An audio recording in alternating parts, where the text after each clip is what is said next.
Franck Ribou, bonjour. Bonjour.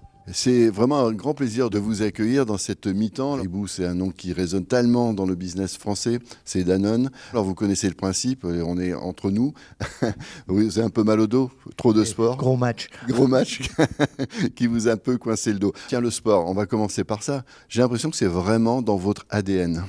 Oui, c'est même une ADN familiale. On était 4 enfants et notre père, Antoine Ribou, qui est assez connu aussi, nous disait toujours le sport c'est important, les études on verra. Ah oui, carrément. Ah oui, carrément. D'habitude c'est l'inverse, non? Je sais pas, en tous les cas Non, chez nous, dans d'autres familles, c'est allez, il il faut que tu aies ton bac, que tu Mais fasses tes études. quand on parlait de sport, c'était compétition.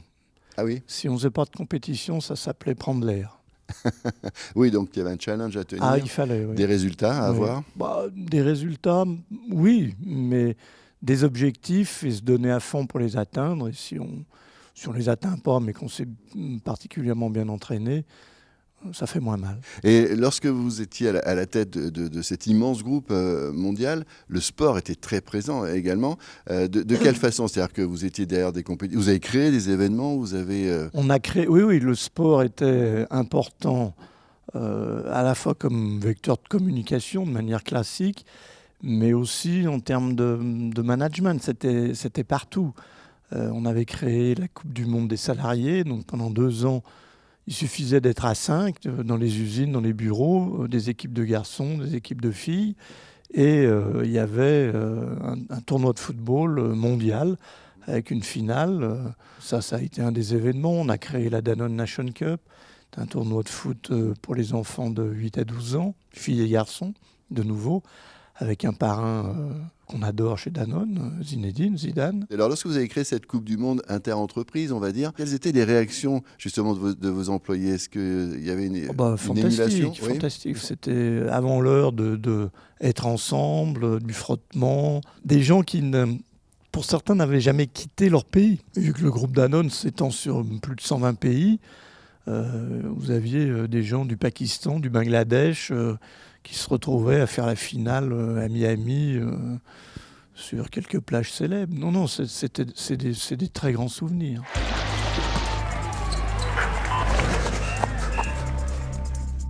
Si vous étiez un grand champion, ça serait qui? Ou Kili ou Zidane, ou les deux. Les deux, ouais. Donc on a bien compris. Parce que c'est des relations affectives. Oui, et ça en plus, ouais. C'est-à-dire que pour vous, la personnalité compte autant que le palmarès? Ou l'image même, j'allais dire. Oui, parce que le palmarès, il est lié à une performance, mais la performance, elle est relative au potentiel de la personne. Moi, j'ai toujours vécu comme ça. De temps en temps, on croise des gens et on se dit, tiens, j'aimerais bien être son copain. Et indépendamment de ce qui peut être en termes de notoriété, juste parce que la personne vous intéresse. Et ces deux personnages-là, j'ai pas eu trop à me forcer pour avoir envie de devenir leur copain. Ça peut se comprendre aisément. Si le groupe était, par exemple, une équipe, ça pourrait être quelle France équipe? 98, parce que c'est un souvenir fantastique. C'est marquant, hein, quand même. Ah bah oui. Mais justement, on a l'impression qu'on revenait un peu sur Platini, sur Kili, sur des gens comme ça. C'est eux qui ont fait aussi gagner la France, parce qu'à un moment, on n'avait pas beaucoup de résultats. C'est les premiers, enfin avec leur équipe. Oui. Après, il y a sport individuel et sport collectif. C'est deux choses totalement différentes. Le footballeur est assez individualiste, en fait, même s'il est dans une équipe. Contrairement peut-être au rugby, où là, l'équipe a vraiment besoin d'être ensemble et coordonnée. Le sport individuel, c'est autre chose. C'est dur, un sport individuel. On est vraiment seul. Je pense que le sport individuel est plus près du rôle du patron d'une entreprise. Oui, vous pensez? Oui. Quand on fait un pas... Parce qu'on est très seul.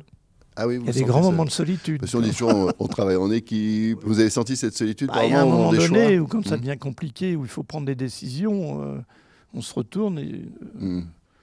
Oui, on est aidé par le conseil, je sais, mais pas... Non, on est assez seul. Et justement, les parallèles que vous avez pu faire entre les qualités, je dirais, qu'il faut dans le sport pour s'exprimer à ce qu'on peut donner de meilleur, on n'est pas tous des professionnels, mais enfin bon, on challenge, comme vous le disiez, et le monde de l'entreprise. Est-ce que justement ce parallèle est évident pour vous?